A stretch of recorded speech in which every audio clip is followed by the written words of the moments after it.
Hello students, इस video में हम पढ़ेंगे नॉन यूनिफॉर्म मोशन के बारे में। सबसे पहले वर्ड ही है नॉन यूनिफॉर्म, मतलब वो यूनिफॉर्म नहीं है। यूनिफॉर्म मतलब हर जगह सेम नहीं है। तो अगर आप एक कोई मोशन कर रहे हो और वो हर जगह सेम नहीं है तो ऐसा कब पॉसिबल है? जब उस ऑब्जेक्ट की स्पीड क्या हो, लगातार चेंज होती है, या तो इंक्रीज हो या तो डिक्रीज हो।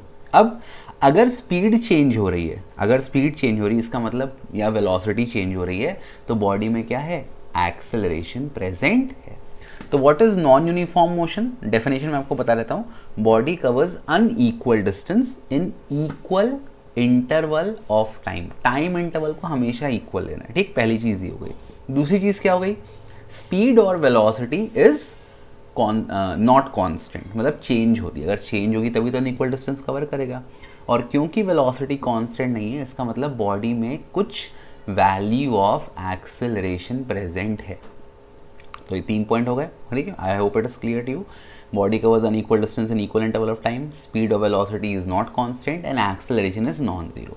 अब नॉन यूनिफॉर्म मोशन के दो टाइप हैं। पहला है यूनिफॉर्मली एक्सेलरेटेड। अपने को क्लास 9th में यही पढ़ना है ज़्यादा, यूनिफॉर्मली एक्सेलरेटेड, ठीक है। अब सुनो, यूनिफॉर्म एक्सेलरेशन। अब यूनिफॉर्म मतलब होता है सेम, और एक्सेलरेशन कहने का मतलब ये हुआ यूनिफॉर्म का वर्ड आप कांस्टेंट मान लो, मतलब एक्सेलरेशन थ्रू आउट क्या रहता है? कांस्टेंट। तो पहला पॉइंट क्या हो गया इसका? That acceleration is constant.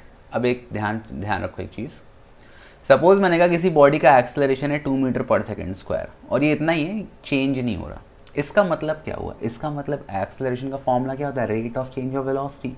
इसका मतलब ये हुआ कि हर second, every second, the velocity of the object is increasing by 2 metre per second. हर सेकेंड जो आपका ऑब्जेक्ट है उसकी रफ्तार 2 मीटर पर सेकेंड से बढ़ रही है।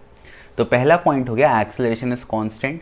दूसरा पॉइंट क्या हो जाएगा? अब क्योंकि वेलोसिटी हर सेकेंड 2 मीटर पर सेकेंड से ही बढ़ रही है, इसका मतलब velocity changes y equal amount in equal interval of time. जो वेलोसिटी है वो इक्वल अमाउंट से चेंज हो रही है in equal interval time. Example देख लो आप, यहाँ ये टाइम है और ये वेलोसिटी है। जैसे सपोज टाइम 0 पे वेलोसिटी 0, टाइम 1 पर वेलोसिटी क्या हो जाएगी? 2, क्योंकि 2 से इंक्रीज हो रहा है। फिर टाइम 2 पर कितनी हो जाएगी? 4, टाइम 3 पर कितनी होगी? 6, टाइम 4 पर कितनी होगी? 8। तो क्या हो रहा है? हर सेकेंड आपकी जो वेलोसिटी है वो 2 + 2 से इंक्रीज हो रही है। तो velocity changes y equal amount in equal interval of time, ठीक है। अच्छा, अब इसके ग्राफ प्लॉट कर लेते हैं। यूनिफॉर्मली एक्सेलरेटेड मोशन के लिए किसी ने बोला कि 80 ग्राफ प्लॉट करो। कौन सा ग्राफ प्लॉट करो? 80। मैंने पिछली वीडियो में पढ़ाया है कि अगर कोई भी चीज़ कांस्टेंट है, इसका मतलब वो समय के साथ चेंज नहीं होगी। तो उसका ग्राफ कैसा मिलेगा? Straight line parallel to time axis. कैसे मिल गया? मान लो यहाँ पे एक्सेलरेशन 2 है, ये टाइम 1 है, फिर ये टाइम 2 है, ये 3 है, ये 4 है। आप ऐसे परपेंडिकुलर ड्रॉ करते हो ना ग्राफ के लिए, यहाँ से ये ड्रॉ करोगे, यहाँ से ये, तो आपको हमेशा हर पॉइंट यही मिलेगा। तो if anything is constant, it's graph will be a straight line parallel to the time axis. केवल एक्सेलरेशन नहीं, कोई भी चीज़ दुनिया में। मैंने कहा कि सपोज मेरे पास जो पैसा है 10 रुपया है, मेरे पास 10 साल भी 10 बाद भी मेरे पास 10 रुपये है, तो उसका ग्राफ भी कैसा बनेगा? पैसे और समय का straight line parallel to time axis, ठीक। अब किसी ने बोला वीटी ग्राफ प्लॉट करो, तो अब ध्यान रखो, अगर कोई भी चीज़ इक्वल अमाउंट से चेंज होती है in equal interval of time, तो उसका ग्राफ हमेशा कैसा मिलेगा? Straight line incline to time axis, हमेशा, कभी कोई डिफरेंस नहीं आएगा। अब क्योंकि वेलोसिटी इक्वल अमाउंट से चेंज हो रही है भाई, वेलोसिटी चेंज होगी तो क्या इक्वल डिस्टेंस कवर करेगा? नहीं करेगा। तो आपका जो ऑब्जेक्ट है it will cover unequal distance and equal interval of time. अब इसमें आप किसी ने बोले कि डिस्टेंस टाइम ग्राफ प्लॉट करो, डिस्टेंस टाइम या पोजीशन टाइम, बात एक ही है। तो कभी भी स्ट्रेट लाइन नहीं मिलेगा। स्ट्रेट लाइन तो कैसा मिलेगा? कर्व। अगर कर्व अपवर्ड मिल रहा है, इसका मतलब जो आपकी वेलोसिटी है वो इंक्रीज हो रही है, या जो आपका एक्सेलरेशन है वो पॉजिटिव है।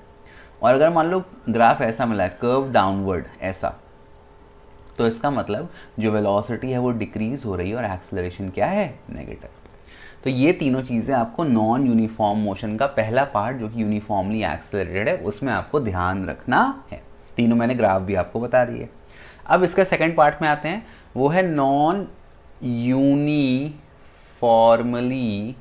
एक्सेलरेटेड, ठीक। ये मैंने डॉक्टर की राइटिंग है, इसको बुरा मत मानना, क्योंकि मैं डॉक्टर बनना चाहता था, बट कोई बात नहीं। तो अपना सपना यहाँ पूरा कर रहा हूँ।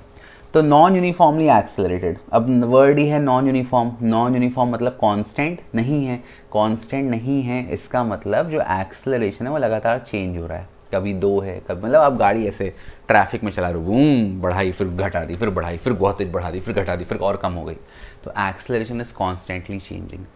अगर एक्सेलरेशन कांस्टेंट नहीं है, acceleration is not constant, constant नहीं है, इसका मतलब जो आपकी वेलोसिटी है it will change bye unequal amount in equal interval of time.